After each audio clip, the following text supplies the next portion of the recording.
Una de las mejores bandas de punk, para mi gusto, es La Polla Records. Y lo mejor que tiene es que para cada video que saco tiene una canción pero mandada a hacer. Solamente que no los pongo siempre para no hacerlo escuchar puro La Polla Records.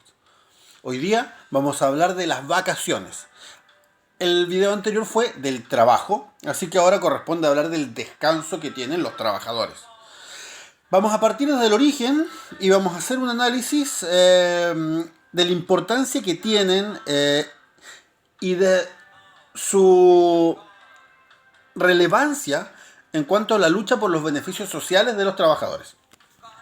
Primero, las vacaciones se dice que tienen su origen en el siglo VI a.C., cuando un emperador en el Imperio Romano le empezó a dar entre 1 y 4 días libres a sus esclavos.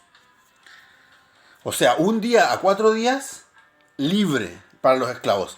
Esta weá era genial porque en ese tiempo, acuérdense que no habían fines de semana, po. Entonces los locos trabajaban 365 días y les daban uno para que descansen. Ese día se llamaba algo como vacare, que deriva en vacante, por eso vacaciones. Y básicamente lo que significa es libre, un día ocioso. Ese era su día. El tiempo pasó y bueno, como siempre, los dueños de todo, los ricos, en ese tiempo no hablaríamos de capitalistas, hablaríamos de la aristocracia o de los nobles. Ellos siempre han tenido días libres, pues ellos se pueden tomar los días que quieran, pueden irse a pasar un fin de semana cachagua, ¿cachai? Y no tienen ningún problema. Pero el mundo empieza a cambiar. Y empieza a cambiar muy en serio cuando se produce la revolución industrial. La revolución industrial fue la cagada. Fue la cagada. ¿Por qué? Porque se descubrió que el agua caliente producía vapor. Y el vapor, si tú lo apretabas, soltaba energía. Entonces, empezaron a activar máquinas que funcionen a vapor. Y esto le permitió a los dueños del capital, a los capitalistas, a los ricos, a los empresarios, diría alguien de ¿cómo se llama? De los que se la dan de liberales en la economía, les permitió hacer que las máquinas trabajen las 24 horas del día. En el campo, la gente podía descansar porque se sacaba la chucha sembrando papas, pero después cuando venía tiempo de que ya llovía, por ejemplo, no podían trabajar. Los artesanos no podían trabajar de noche porque si no se iban a pinchar los dedos, se iban a, no sé, echar a perder la vista. Entonces podían descansar. Pero cuando empieza la revolución industrial, se dice que fue una época de mucho auge para la economía, pero fue una época de mierda para los trabajadores. Los trabajadores empezaron con la migración del campo a la ciudad, porque se suponía que la ciudad les daba, por ejemplo, un sueldo fijo. No tenían que estarle pagando un tributo al noble dueño de la tierra donde vivían. Pero tenían que trabajar hasta 16 horas diarias. 16 horas diarias en la pega. En este tiempo empieza, por ejemplo, un asunto de los turnos rotativos, brígidos, porque en la noche también podían trabajar, pues bueno, si podían prender una ampolleta y la gente podía estar trabajando día y noche. En las minas de carbón, por ejemplo, la gente trabajaba día y noche, total con una luz abajo no había problema. Hay un libro, creo que se llama algo como De vagabundos, crotos y lingeras. Es un libro que habla de historias de vagabundos que vivían en el tiempo del 1800, fines del 1800, en Buenos Aires, en Argentina. Y allí hablan de las maromas. Dicen que en ese tiempo habían, por ejemplo, casas que arrendaban camas, que la cama en realidad era algo, un montón de paja con una frazada para que te tapes, porque la gente no tenía para comprarse una casa, menos para arrendar una pieza, entonces podía arrendar una cama. Imagínense como un gimnasio, digamos, lleno de montones de paja donde se podía tirar la gente una al lado de la otra. Pero, como la gente era tan pobre y necesitaba descansar, se llenaba el pasillo para entrar a estos galpones y hacían unas maromas. De ahí nace esta palabra, las maromas, que era sentarse en una banca y les ponían un lazo acá a la altura del pecho. Entonces el güey se dormía esperando su cama y no se caía de hocico. Bueno, cuando salía uno de una cama, ese se levantaba y se iba a acostar ahí. Esto se los cuento para que se imaginen el grado de esfuerzo y sufrimiento de la clase trabajadora durante la época de la Revolución Industrial. Gente que trabajaba toda su vida, que no era muy larga porque obviamente después estaba todo cagado, y que empezaban a trabajar, por ejemplo, los niños incluso desde los 5 años para limpiar engranajes de las maquinarias. Brígido, brígido. En este tiempo, la gente, bueno, empieza a tener algunas ideas, algunas nociones. Acuérdense que yo les hablé en un video de marxismo, de ideas de que el trabajador en realidad le aporta un valor a las cosas, por lo tanto, merece un mejor trato. Y en este tiempo empiezan algunas revoluciones, empiezan algunas protestas, empiezan algunos reclamos, empiezan movimientos sindicales. Y se dice que en la Segunda República Española, en 1931, se empezaron a dar 7 días libres al año para los trabajadores. En 1938 se dice que en Inglaterra se empezaron a dar 7 días pagados para los trabajadores.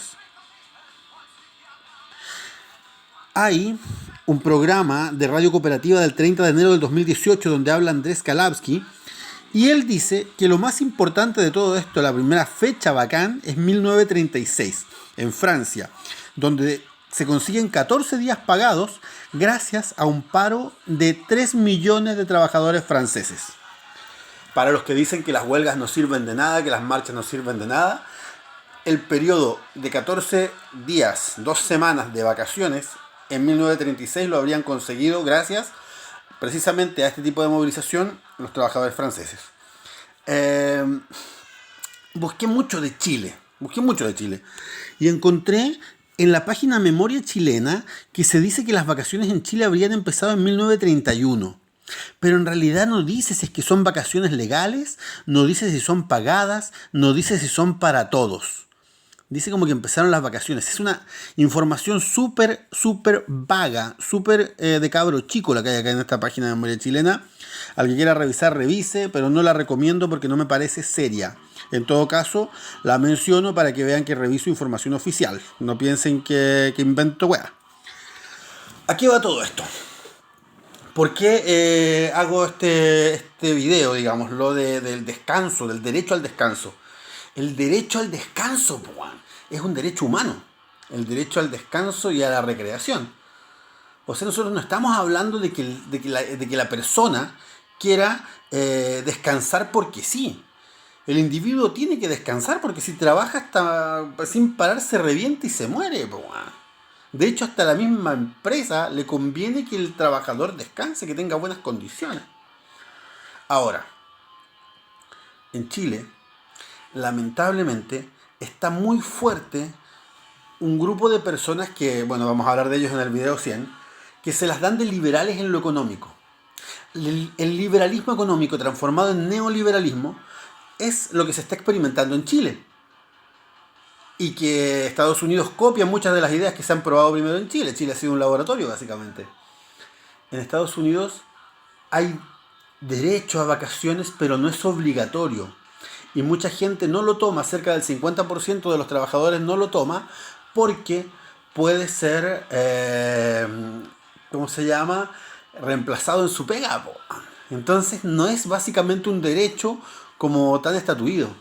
Es importante que esto se reconozca, que la gente se informe acerca de los derechos que se han ganado, porque como hemos visto esto, en el mundo recién desde 1936 que se ha conseguido instaurar vacaciones como algo legal y pagado.